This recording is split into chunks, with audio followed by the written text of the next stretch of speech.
Olá, boa noite. Está no ar pela TV Pantanal, canal 22, emissora do Grupo Gazeta de Comunicação. Programa Opinião, que a partir desse instante também é transmitido pela internet, pela página no Facebook da TV Pantanal e também pelo www.gazetadigital.com.br. Opinião que vai até às 8h30, que também nesta noite, em entrevista, aqui o juiz de direito, doutor Jamilson Haddad, já está aqui a postos conosco, não é? Com quem a gente vai abordar a violência doméstica, essa que é, infelizmente, foco de notícias nossas. A gente tem que noticiar, que é o nosso dever. A gente não gostaria, é verdade que a gente não gostaria, mas quando o fato acontece, infelizmente, a gente está aqui, ó. Você tem uma ideia? Só dados da própria Secretaria de Estado de Justiça e Segurança Pública, não é, dão conta de que até maio, eu não estou falando de junho, julho, só nos primeiros 5 meses deste ano foram quase 40 mortes violentas aí. Aí eu estou falando de homicídios, feminicídios, não é, envolvendo mulheres, estou falando de mulheres, não é. Aumentou, obviamente, de lá para cá, a gente não tem atualizado isso, mas a gente tem informação que aumentou, porque a gente noticia, não é, quase que... Tem uma ideia, considerando esses números aí, seriam mais ou menos 2 mortes de mulheres por semana, não é? E não caiu, não. E não caiu, ainda mais com pandemia, onde as pessoas se aglutinam, né? Se confinam mais em casa, enfim, há os desentendimentos domésticos, mas enfim, a gente vai discorrer sobre isso com o doutor Jamilson, que aqui está, e também você, é claro, telespectador do Opinião, que pode e deve interagir conosco. Tem alguma sugestão? Tem alguma pergunta?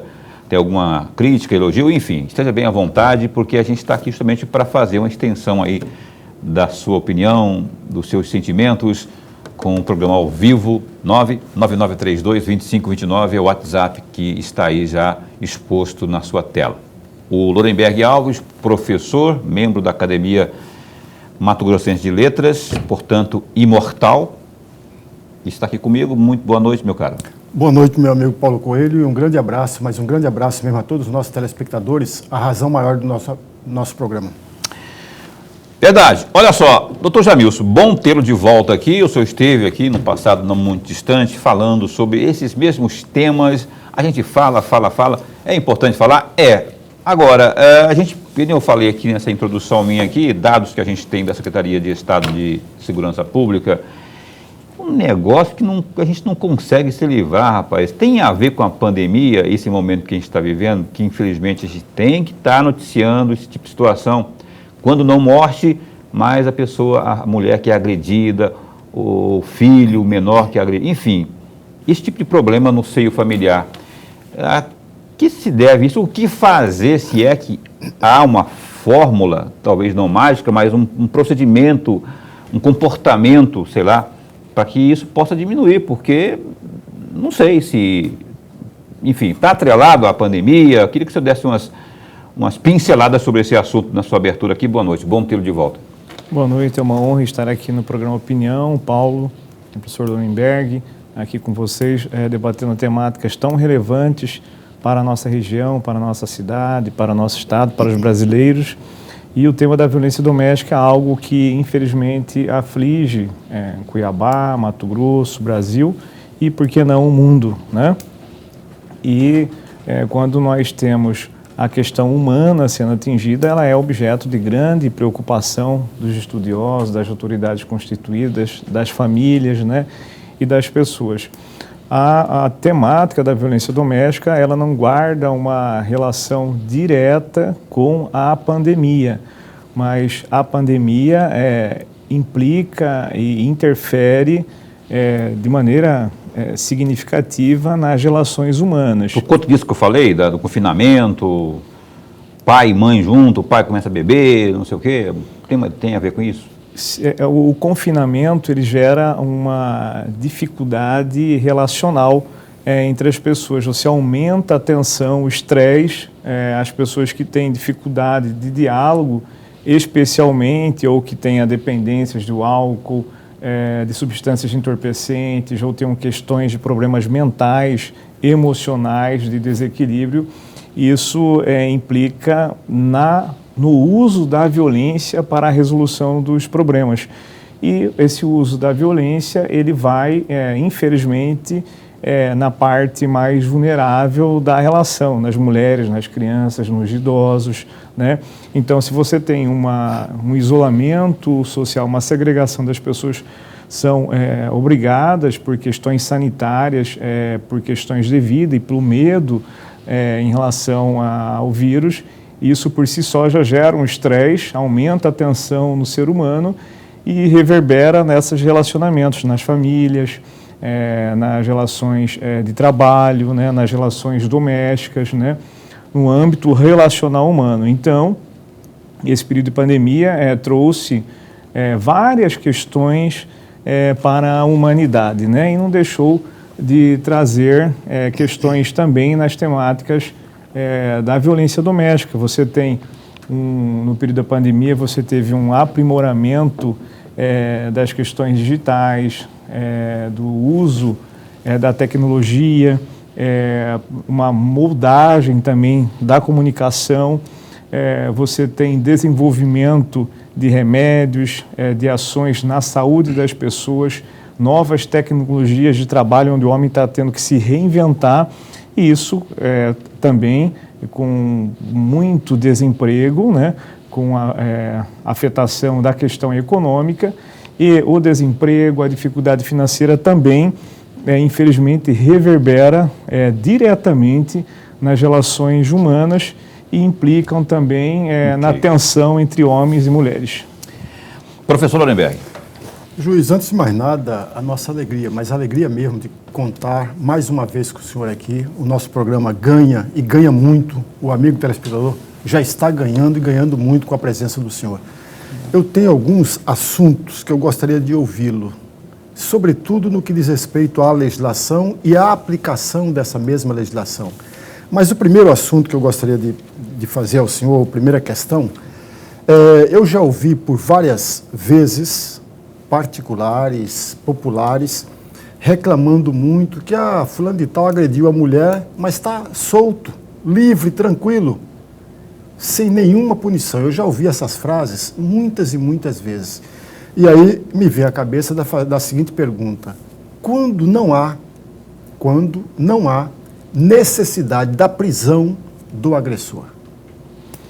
Professor Lorenberg, a honra é minha, né, estar aqui nessa mesa com pessoas estudiosas da temática. O senhor é um professor estudioso e estarei sempre à disposição quando for chamado para essas temáticas tão importantes para a sociedade. Uma pergunta filosófica, né, de alta indagação, porque nós não temos, professor Lorenberg, uma bola de cristal para, de maneira precisa, conhecer o ânimos daquele agressor, a amplitude do aspecto da vida e de que forma ele poderá ou não dar cabo, fazer a consecução do crime, né, em relação àquela mulher, àquela vítima, naquele aspecto relacional. Mas por isso que o juiz da violência doméstica, ele é uma atividade complexa, de alto estresse, porque por mais que você se dedique e faça o melhor, nós não podemos prever matematicamente aquele agressor que definitivamente tirará a vida daquela mulher. Você tem um relatório onde você observa vários índices, né, vários requisitos, né, de risco para aquela vítima, e você analisa se já aquele agressor, se ele tem reincidência, o que aquela mulher trouxe nessas informações, né, que ela traz sobre o comportamento, sobre o tipo de violência, sobre a constância dessa violência, se ele é uma pessoa que porta arma, se ele já reincidiu nesse crime, né? São um relatório de risco, né? Onde você faz essa avaliação. O Conselho Nacional da Justiça trouxe uma qualificação para juízes do Brasil inteiro, e o Tribunal do Distrito do Estado de Mato Grosso fez um curso específico para os juízes de violência doméstica, inclusive para os juízes criminais que pegam plantão também de violência doméstica, para que sejam mais que sejam as análises sejam mais qualificadas. Mas assim mesmo, professor, nós não temos matematicamente como prever se acontecerá ou não o feminicídio, se a vítima sofrerá aquela agressão no caso de ameaça, né? Porque nós não temos como colocar um policial na casa de todas as mulheres que tenham ou estejam sofrendo violência doméstica. Isso é humanamente impossível em qualquer país do mundo. E no Brasil, nós temos o Brasil como 5º país mais violento do mundo em crimes contra as mulheres. Então, a força policial ela tem um grau de efetividade espetacular. Nós temos estatísticas onde a Patrulha Maria da Penha, aqui em Cuiabá e nas regiões, macro-regiões, em Mato Grosso, onde a Patrulha da Maria da Penha, ela participa, ela visita a casa da vítima, Paulo, ela fala com o agressor, o professor Lindenberg, e isso tem uma não ocorrência de 98%, por exemplo, em relação à reincidência, em relação ao cumprimento daquela ameaça ou de feminicídios, homicídios. Então você tem a presença da força policial tendo uma relevância muito significativa, mas infelizmente não temos, não tem recursos humanos suficientes para cada vítima que esteja em risco ou que registre ocorrência contra os agressores. Então você analisa tentativa de homicídio, tentativa de feminicídio, lesão corporal grave, né? Uma ameaça contundente com histórico, que você vai naquele grau de risco, né? Formulário de risco do Conselho Nacional de Justiça, e você, por vezes, tentando prever como se houvesse a possibilidade de uma bola de cristal, você, de uma cognição sumária, inicialmente decreta a prisão do agressor quando você analisa um grau de risco mais acentuado em relação a esse tipo de crime contra uma determinada vítima, mulher, né?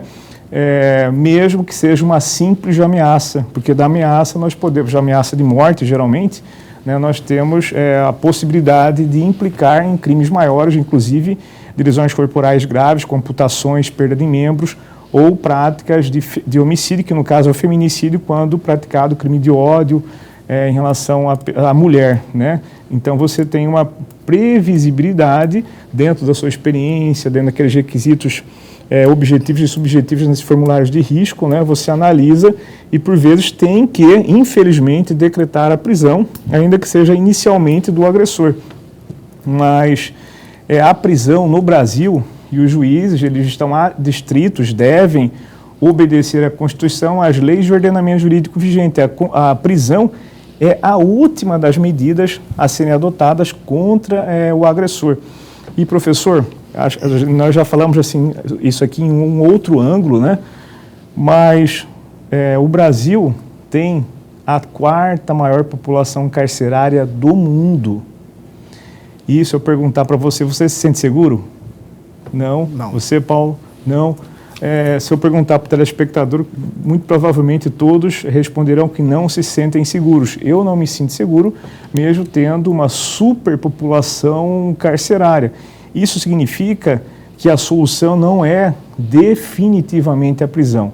Evidentemente que em situações extremas, em situações necessárias, a segregação ela é fundamental, mas em situações extremas, em última alternativa, até porque a restrição à liberdade, as prisões, elas não têm, infelizmente ainda, a aptidão, a qualificação, a estrutura, a qualidade de devolver esse homem, essa pessoa que passa pela segregação, pela prisão, à sociedade de forma mais qualificada, inviabilizando, por exemplo, a repetição do crime, a reincidência, novos crimes, né, contra a mesma vítima ou contra outras pessoas. Mas aí, veja bem, eu vou fazer o contraponto aqui, mas como curioso mesmo, e também quem debate, quem tem várias perguntas sobre isso. Se a solução não é a segregação, se a prisão não é a solução, também acho que, né, que poderíamos ter um processo de ressocialização mais eficiente, né? Desde que fosse eficiente. Já está sendo provado ao longo dos tempos, das décadas, que não tem sido eficiente. E o cara, dependendo do crime que cometeu, que o levou à prisão, ele volta, ele reincide. Então, qual é o caminho, então? que o senhor apontaria aí, se for a ressocialização, ela teria que ser reformulada, porque o modelo que está sendo colocado aí não funciona. O cara entra para lá e sai pior. E se ele receber um benefício aí da justiça, ele vai sair e vai cometer de novo o mesmo crime. E aí vai. E ainda inventaram, além disso, um negócio chamado audiência de custódia. Aí que é uma coisa que, aí é a opinião muito, muito particular minha, também tem que ser repensado, porque passar a mão na cabeça de cara que confessadamente praticou o crime e liberar o cara, eu acho que é uma coisa que não está funcionando. Qual seria o caminho, a solução nós propriamente? Temos 3 questões importantes e complexas, né? Vou tentar falar de maneira mais didática e rápida possível. A prisão, ela não tem, em regra, a aptidão de devolver pessoas mais qualificadas para a relação de convivência social, de prevenir novos crimes contra essa vítima e de diminuir a reincidência. Mas nós temos exemplos de serviços extremamente qualificados com uma ressocialização mais eficiente. Por exemplo, aqui em Cuiabá, o desembargador Orlando Perry e com o juiz Geraldo Fidelis tem implementado, né, pelo Tribunal de Justiça de Mato Grosso, várias ações com relação ao sistema penitenciário em Cuiabá, com olhos para Mato Grosso, inclusive servindo de referência nacional. Nós temos também em Minas Gerais, nós temos centros, só que isso é pulverizado. Em regra, esse sentimento que você tem é o sentimento que a sociedade tem, onde os regressos do sistema penitenciário não saem melhores para as relações com os seres humanos, com as suas famílias, no aspecto relacional. Mas tem situações de presídios mais qualificados, com o emprego de estudo, de serviços prestados, de aptidão, de convívio nesse sistema penitenciário que melhora, inclusive saindo pessoas mais qualificadas, preparadas para trabalhar e diminuindo a reincidência. São as situações esporádicas. Deixa eu problematizar então isso aí, só para a gente ir para o intervalo comercial, que já me disseram que a gente tem que ir para o intervalo comercial aqui. Se o cidadão, o cara que foi preso, tá, cumpriu lá, recebeu o benefício da justiça, ou cumpriu o que tinha que ter, para ele voltar para a liberdade. Se ele tiver um emprego garantido, ótimo. Já vi casos aí, de acordo com o do sistema penitenciário aí, com a prefeitura, por exemplo, de Cuiabá, tem ex-detentos ali trabalhando em algumas secretarias ali e tal, poucos, mas tem. Agora o cara sai de lá, aqui fora, dificilmente ele vai encontrar algum empresário ou comerciante que dê emprego a ele. Quer dizer, é outro tabu, é outra coisa que precisa ser trabalhada, não. Você não acha que teria que ter também um trabalho, se não de conscientização, mas de incentivo, de divulgação, para que houvesse também essa facilitação aí, para reabilitar essa pessoa propriamente aqui fora, para que não ela vai ficar sem alternativa, ela vai voltar a cometer crime, ou não? Sem dúvida, concordo com você. Você tem 2 aspectos. Você tem que ter um preparo do sistema penitenciário interno para esses presos, quando eles saírem, eles estarem mais habilitados para o convívio social, e também um preparo, uma informação para a sociedade, um trabalho a ser feito com o setor empresarial, com os órgãos públicos. Por exemplo, se você mencionou um excelente exemplo, onde a Prefeitura de Cuiabá emprega detentos, né? Isso tem um resultado muito importante, porque as pessoas podem fazer uma autorreflexão instantânea e profunda e fazer mudanças de paradigmas em suas vidas. Por exemplo, os criminosos ou que praticam crimes em situações mais pontuais ou com maior reincidência, a pessoa que tem um aspecto de vida ligado ao crime, eles podem fazer uma reflexão profunda e mudar esses padrões de crimes, porque você tem a pessoa sem emprego, desesperada e família miserável. Isso é uma covardia para exigir dessas pessoas que eles tenham a saúde mental, que já vem por vezes fragilizada com violência na infância, durante toda a sua vida, de desprezo, menosprezo pela sociedade, pelo próprio Estado. Nós temos que enxergar isso, porque isso é um olhar científico, um olhar qualificado, e nós estamos falando com eficiência de políticas públicas para resguardar a sociedade desses crimes. Então, esse emprego, a empregabilidade dessas pessoas, ela é um aspecto extremamente importante, fundamental para dar dignidade, para essa pessoa não usar do crime como se fosse um emprego, por exemplo, as mulas, os microtráficos, que impactam tão negativamente na sociedade. Ok, o assunto está muito importante, a gente acabou saindo do foco mulher propriamente, partindo por essa questão porque eu tinha sempre essa dúvida, e o doutor Jamilson, bom que ele tem uma opinião assim, discorre sempre sobre isso, né? Então eu quero explorar bastante isso também dele aqui, e vamos voltar a falar sobre a violência doméstica contra a mulher, após o intervalo comercial, e você pode dar a sua opinião também, pode pedir, fazer a sua pergunta via WhatsApp, 99932-2529. Opinião dá um tempinho só e volta já já. Ok, cá estamos de volta ao vivo, o programa Opinião, que está recebendo nesta noite aqui, noite de quinta-feira, o juiz de direito, o Jamilson Haddad. E a gente vai continuar falando com o doutor Jamilson aqui. As perguntas seguem. Daqui a pouco a gente vai antes, porém, aqui abrir para o Gazeta Digital, www.gazetadigital.com.br. Aliás, tem uma notícia aqui, a terceira que eu vou ler aqui, que eu quero, inclusive, após, pedir a opinião aqui do Dr. Jamilson também. Olha, a primeira é o seguinte: Mato Grosso registrou 6 novas mortes pela Covid-19 nesta quinta-feira, 14. Dados da Secretaria de Estado de Saúde apontam que 671 novos casos da doença foram registrados nas últimas 24 horas. De acordo com o boletim epidemiológico divulgado pela pasta, Mato Grosso contabiliza a taxa de ocupação de unidades de terapia intensiva, as UTIs, de 27,44%, enquanto o mesmo índice para leitos de enfermarias é de 79%. Com a atualização, o Estado passou a contabilizar 552.200 contágios, dos quais 525.555 as pessoas infectadas se recuperaram do vírus. Contudo, outras 13.875 não resistiram às complicações do vírus. Outro destaque também aí do Gazeta Digital.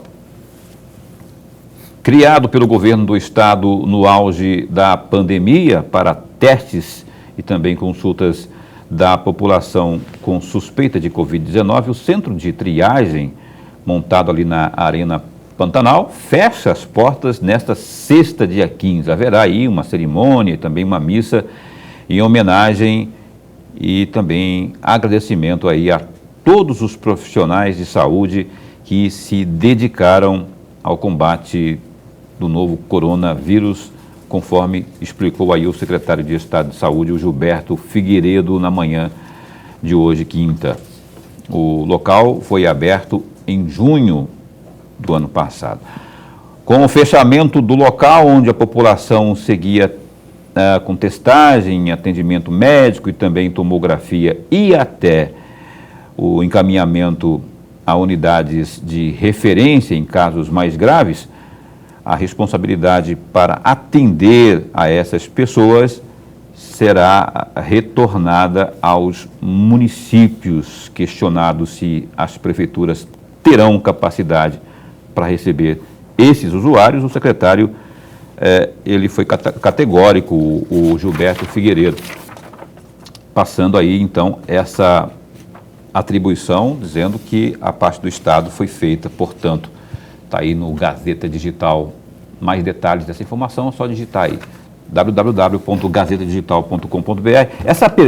Essa notícia aí, o juiz João Alberto Soares da Silva, da 10ª Vara Criminal de Cuiabá, vai aguardar aí o comunicado oficial da Polícia Militar para determinar se a jornalista Nildes Souza, de 37 anos, será detida ou encaminhada para tratamento. A decisão foi assinada nesta quarta, ou seja, ontem, né? E conforme o despacho, o magistrado afirmou que precisa ser informado de maneira oficial para agir no caso. Assim que comunicado, vai ouvir o Ministério Público para proceder com a melhor medida. Abre aspas, trata-se de comunicado de prisão sem flagrante, no caso aí da indiciada, já qualificada nos autos pela prática em tese de delito tipificado no artigo 331 e 329 do Decreto-Lei 2848/40. Fecha aspas. Relembra aí o magistrado sobre a prisão da jornalista que foi descumprida por ela. Então, é o caso que viralizou na internet, né?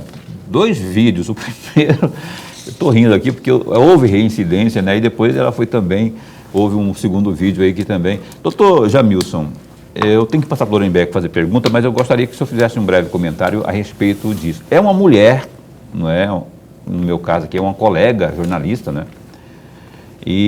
Mas é uma mulher. E ali, o senhor deve ter tido acesso ao vídeo, o senhor viu ali e tal, mas a alegação é que houve ali um desacato, ela infringiu.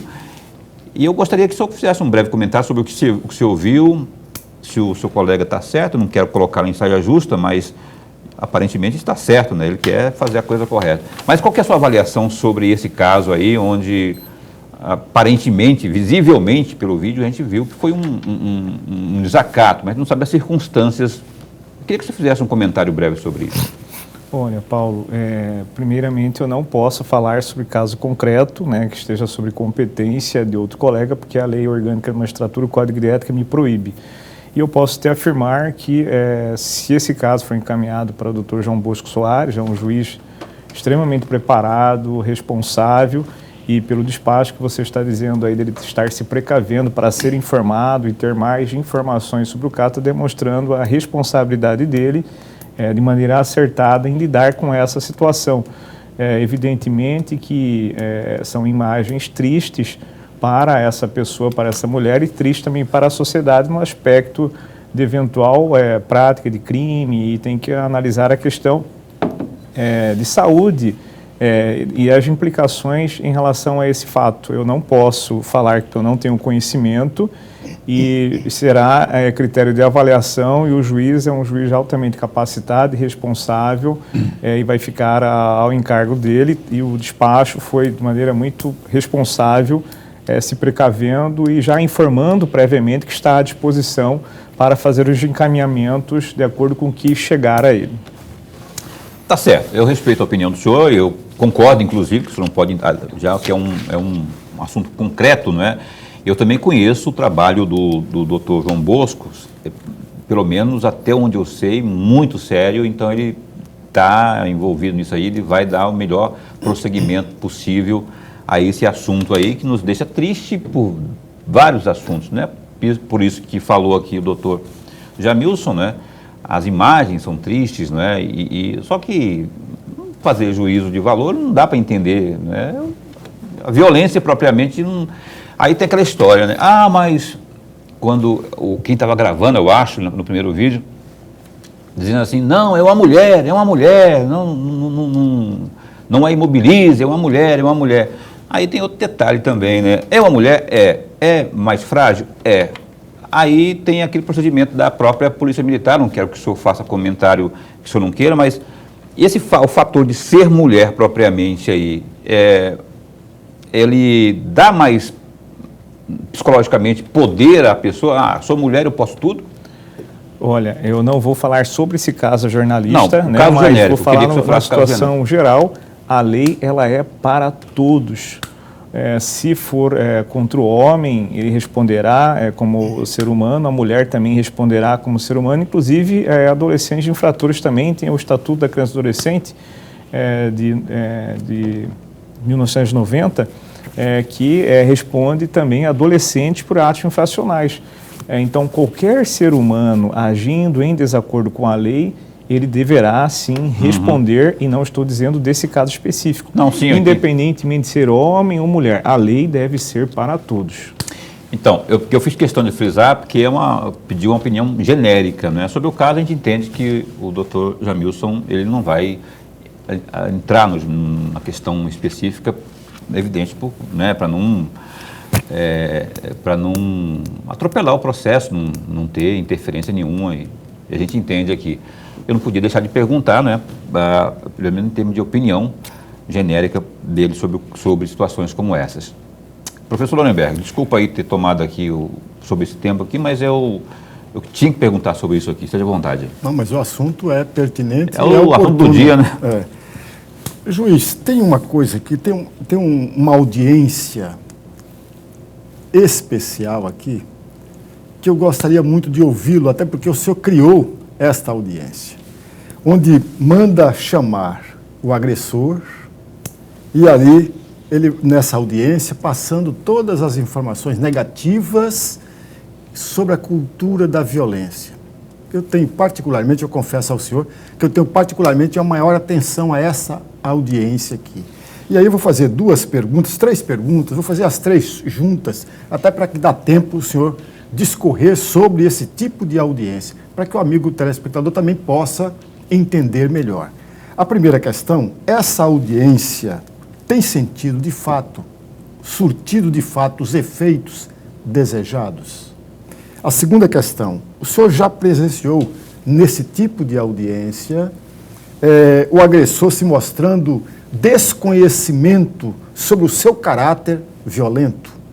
E uma terceira questão, qual é a desculpa mais comum do agressor nesses casos?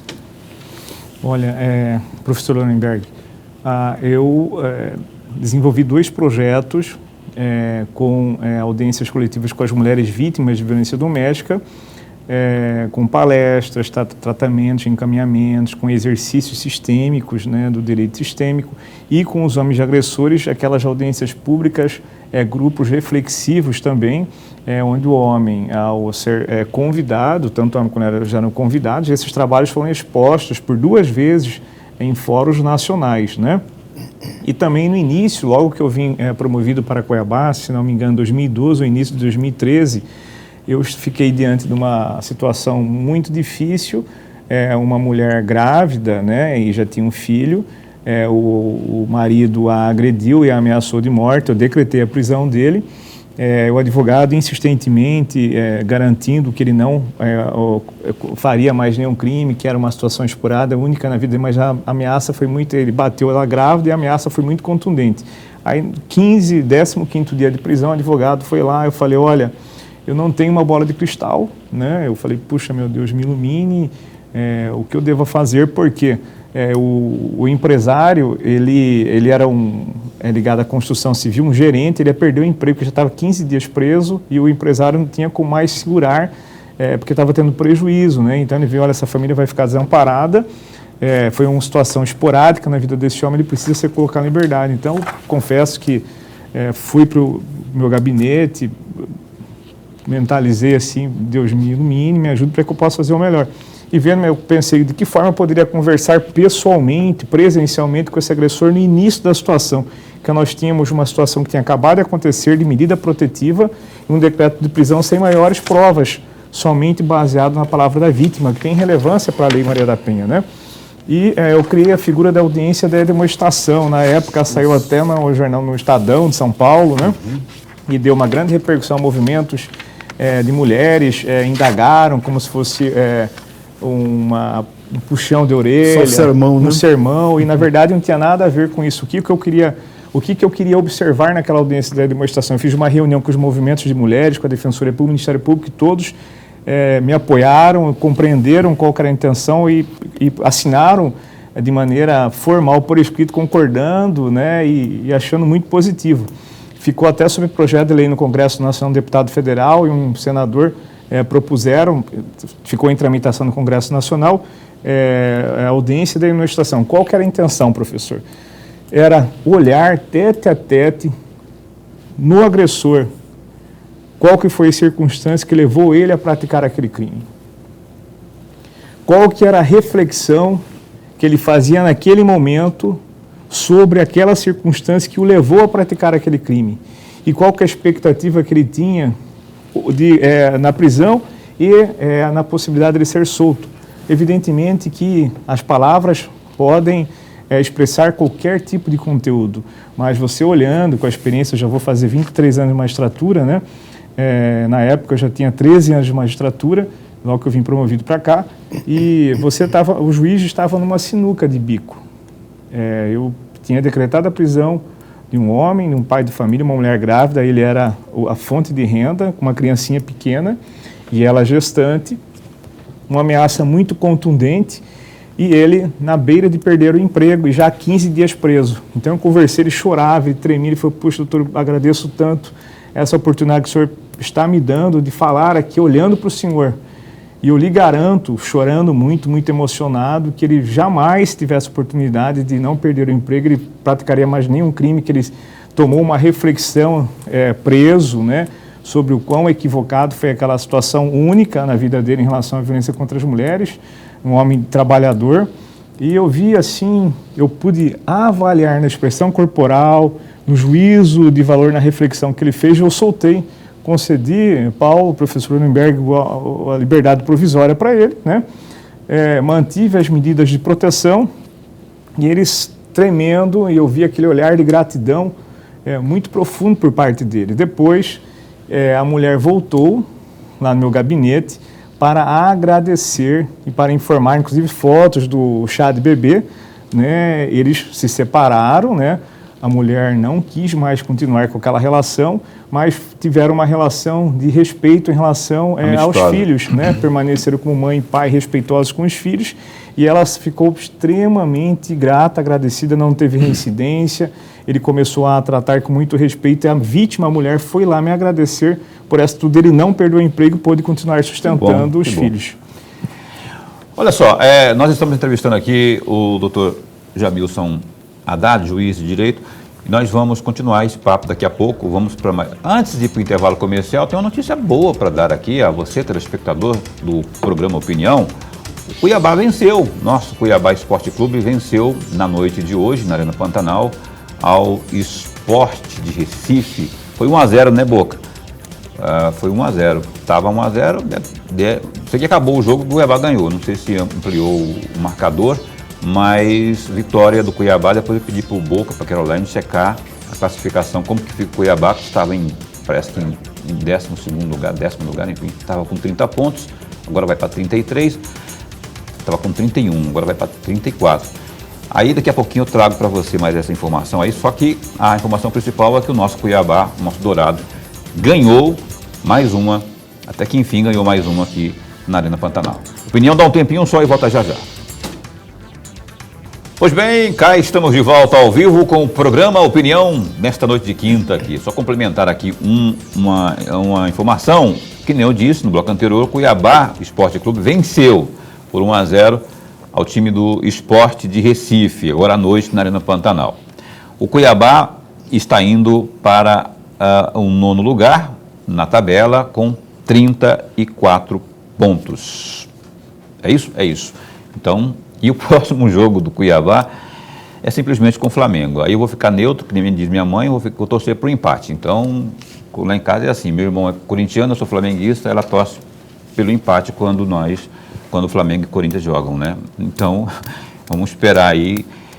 O Cuiabá pode ganhar. Vamos ganhar o Cuiabá porque precisamos aqui trazer essa alegria para o povo mato-grossense. Lorenberg. Juiz, no artigo 22 da Lei Maria da Penha, e eu gostaria muito de ouvi-lo a respeito disso aqui, para o amigo telespectador entender, a proibição do agressor em aproximar-se da esposa ou da ofendida. É a proibição de manter contato com os familiares da mulher e a proibição do agressor frequentar a residência da mulher. E aí eu tenho duas perguntas a respeito desse artigo 22 e, sobretudo, dessas 3 proibições aqui. Estas proibições têm, de fato, sido cumpridas em todos os momentos? E uma segunda questão, muito rapidamente, essas proibições são, de fato, suficientes para manter preservada a figura da mulher que foi agredida? Professor Lindenberg, vou tentar falar o mais rápido possível. O nosso Tribunal de Justiça do Estado de Mato Grosso, a desembargadora Maria Helena Povas, ela tem desenvolvido várias políticas públicas internas no nosso Tribunal de Justiça de proteção e prevenção à violência contra as mulheres. E isso tem sido destacado, inclusive, nacionalmente. Já falei do projeto do desembargador Orlando em relação ao sistema penitenciário, junto com o Júlio Geraldo Fidelis, que está sendo muito elogiado nacionalmente, reconhecido. E agora nós temos um aspecto específico da violência doméstica, o trabalho que a presidente do nosso tribunal, a desembargadora Maria Helena Povos, está desenvolvendo. E lá nós temos medidas protetivas online, sai da delegacia diretamente do gabinete do juiz, do gabinete do juiz diretamente para a delegacia, intimando o agressor de cumprimento dessas medidas protetivas que você tem. Nós temos SOS Mulher desenvolvido pela Secretaria de Justiça e Segurança Pública de Mato Grosso em parceria com o Tribunal de Justiça, com o botão do pânico, onde ela pode online fazer o pedido de medidas protetivas, né? Medidas protetivas rapidamente sendo deferidas com o botão do pânico, né? De maneira mais científica e célere. Essas medidas protetivas, elas são uma ferramenta para se evitar, por exemplo, a prisão. Então, antes de chegar com uma última opção, que é a prisão, nós deferimos, a mulher requer na delegacia ou diretamente no juiz ou através do Ministério Público, o advogado, ela pessoalmente, não precisa nem estar até acompanhada de advogado, ela requer essas medidas protetivas, seja fisicamente, online, ou em alguma instituição ou diretamente no juiz. E nós, quando não for a prisão, defere essas medidas de proteção. O homem ele não pode manter nenhum contato, porque nesses contatos tem a menção e a consecução do crime, né? Ele fica proibido de manter qualquer tipo de contato, aproximação, inclusive com os familiares no ambiente de trabalho da vítima. São necessárias essas medidas. Isso não significa que o homem, ao ser intimado, o agressor ao ser intimado dessa proibição, ele vai cumprir de maneira absoluta.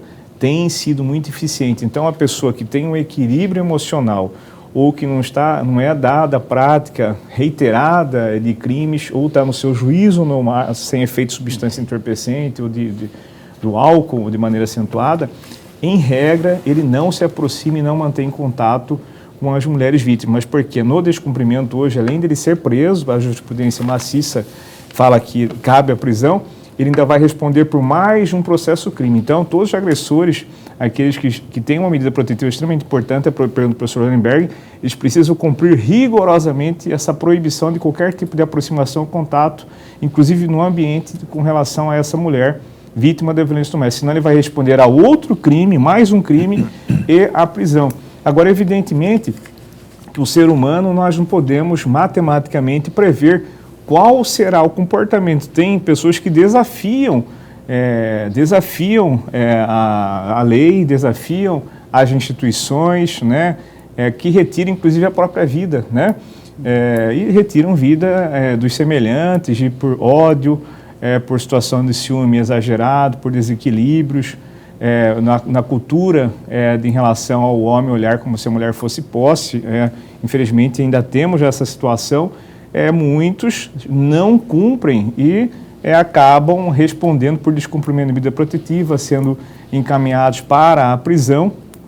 E Lorenberg, para você ter uma ideia, tem lugares de 65% a 73% das práticas de feminicídio não existia nenhum registro de ocorrência por parte daquela mulher. E depois, quando você avalia através de informações de vizinhos, de familiares, ela já vinha sofrendo violência com frequência há um certo tempo, ou seja, muitas nem chegam a registrar pedidos de medidas protetivas, mas é fundamental a mulher, na iminência da violência ou sendo agredida, sofrendo violência doméstica, ela deve registrar sim, porque essa medida de proteção, quando o réu recebe a intimação do juiz para não se aproximar da vítima, geralmente ele obedece, ele toma consciência que não deve fazê-lo. E por vezes, em situação de risco maior, a Patrulha Maria da Penha, que está fazendo um trabalho excelente aqui em Mato Grosso, ela se desloca até a residência da vítima, até o local do agressor, dizendo: olha, nós, a força policial, estamos aqui,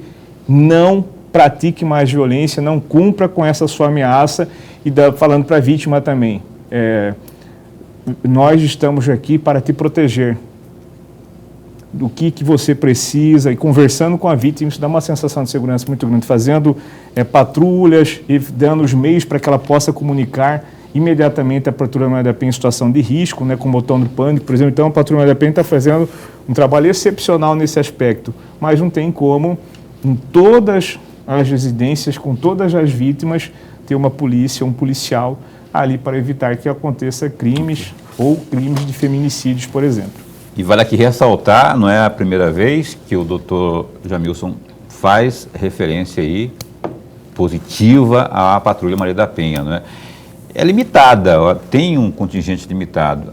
Se tivéssemos aí material humano para estar em todas as situações onde houvesse essa necessidade, né, doutor? Para que houvesse ali esse tipo de conversa que o senhor falou aí, porque já foi provado, e os números mostram isso, que quando há esse tipo de abordagem, de visita da patrulha, os casos praticamente vão a zero, né? Caem a pó. 98% de eficiência. Doutor, eu quero...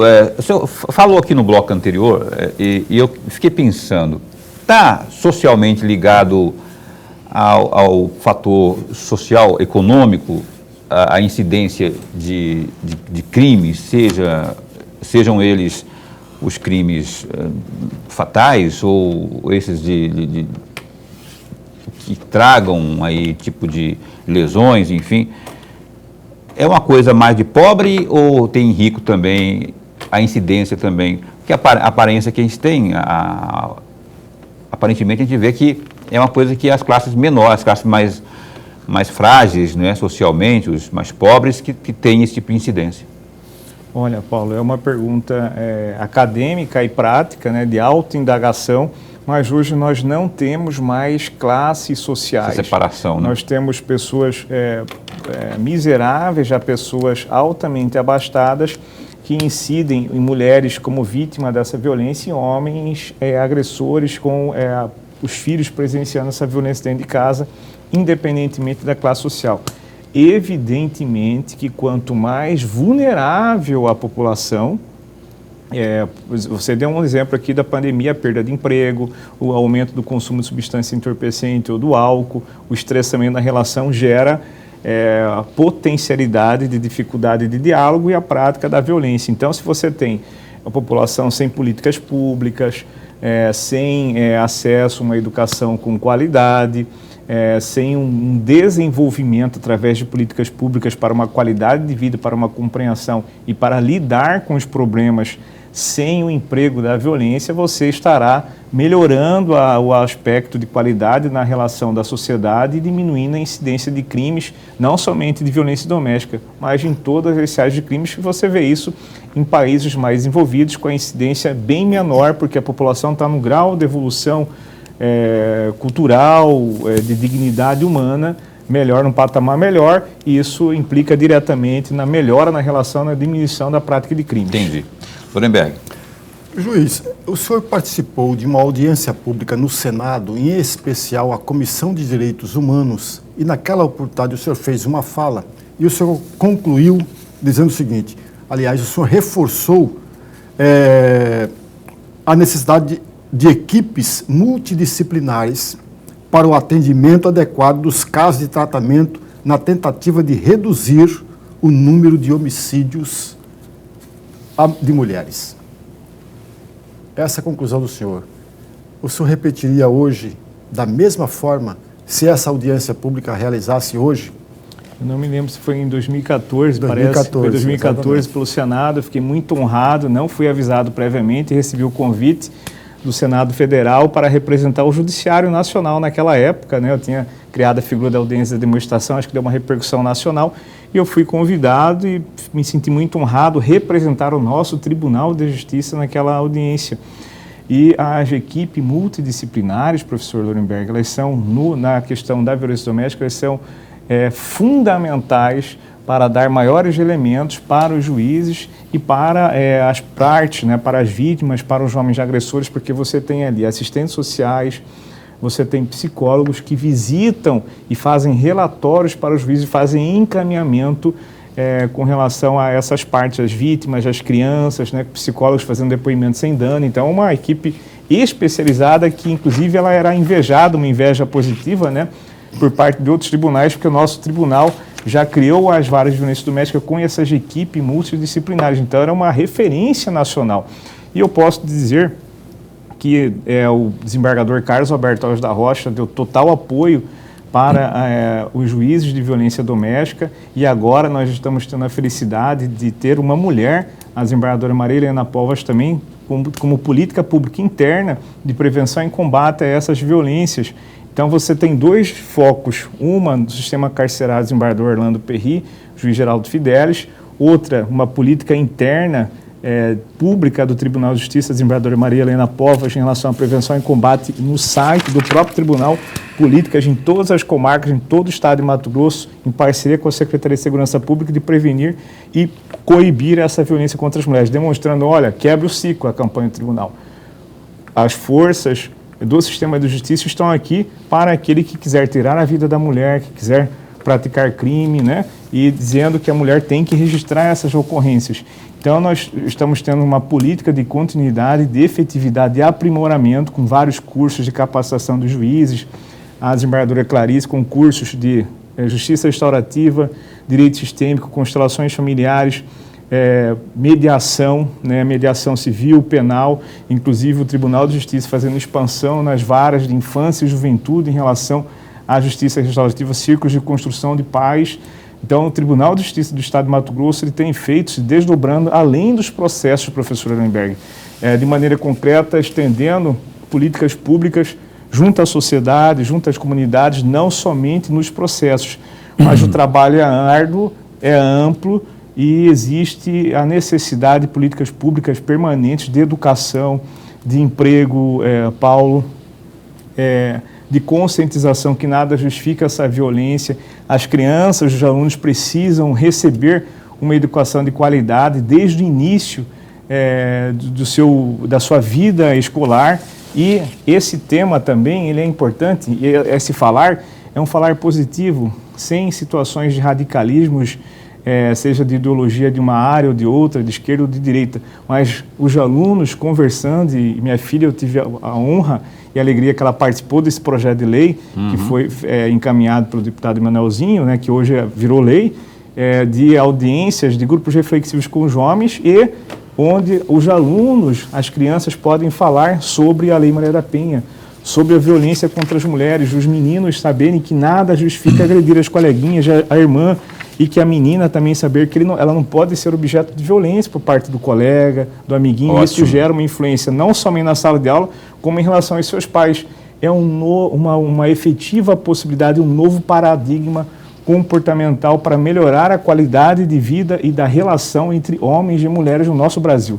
Por aí que começam as grandes mudanças, através da educação. Doutor Hernani, Hernani é o... Eu falei Hernani porque Hernani é o entrevistado de amanhã. A gente vai entrevistar amanhã o economista Hernani Lúcio Pinto. Vamos falar sobre esse pacote aí do ICMS do governo do Estado. Eu já anunciei porque eu vou encerrar aqui a entrevista com o doutor Jamilson. Muito obrigado por ter vindo, viu? Eu fico muito feliz quando o senhor vem aqui, porque a explanação é mais profunda, ela traz informações importantes que as pessoas que estão assistindo têm certeza que absorvem e somam isso, né, no seu dia a dia para a gente, quem sabe, que a gente possa ter aí uma realidade diferente, para melhor, não é? Muito obrigado por ter vindo aqui, satisfação em recebê-lo.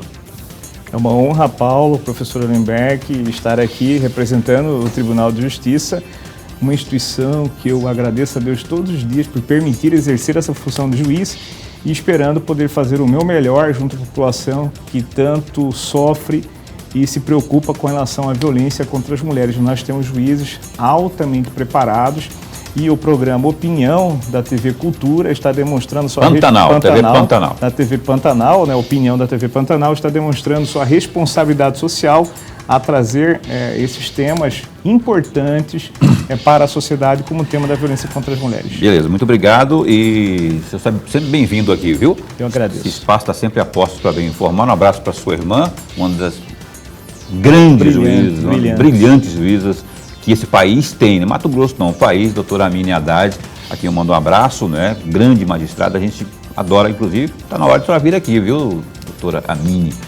Lembrando que a gente se encontra amanhã, aliás, só para encerrar aqui, o doutor Jamilson também é embaixador aí, viu? Embaixador que foi nomeado e foi escolhido, pelo menos, pela BPW Mulheres de Negócios, do projeto Chita e Fuxico aí, por conta do empreendimento, não é, da mulher, empreendimento social. Eu esqueci de falar isso, porque estou falando aqui agora, que ele também é embaixador do empreendimento social. Excelente projeto também. Excelente projeto, o Chita e Fuxico. Até amanhã, amigo. Até amanhã. Amanhã, como eu falei, com o economista Hernani Pinto de Souza, da UFMT. Até lá, fica bem, fica com Deus também.